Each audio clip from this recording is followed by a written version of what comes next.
In terms of painting, theatrical composition and manipulated space were not their only attributes, the only attributes of architecture in the Baroque. Artists were using many of the same ideas to enhance the emotional and devotional power of their work. The first we're looking at is Annibale Carracci. Now, he was one of the first artists trained in an academy rather than by apprenticeship.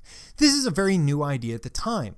Every other artist had gone through workshops and an apprenticeship process, but an academy is very different. It allows for the schooling of people who may or may not be naturally talented. So the basis of the academy was that art could be taught. Until now, it was thought of as an inborn talent. Instruction was to include the study of the classical world, classical sculpture, etc., as well as Renaissance art, in addition to the study of anatomy and life drawing. And the piece we're looking at is the Flight into Egypt. Now, in this painting, nature seems organized as if by human reason and divine law.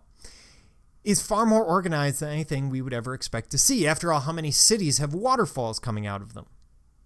The perspective is based entirely on the use of color, as if it was defined by atmospheric perspective, except color rather than tone is defining the deep space. So he's not just lightening the tone, he's altering the color itself. Streams and hills lead the eye back to the middle ground, almost avoiding the narrative. Here the artist has captured antiquity and the ideal life. Here there's a sense of philosophy as much as there is a narrative.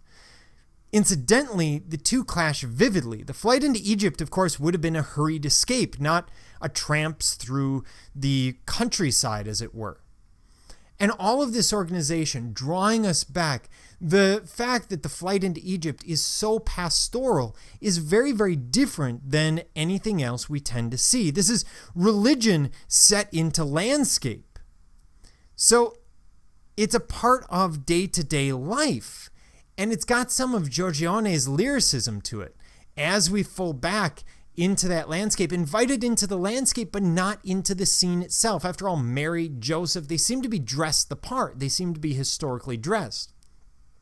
The rest of it, though, invites us into the scene. And this pastoralism is important.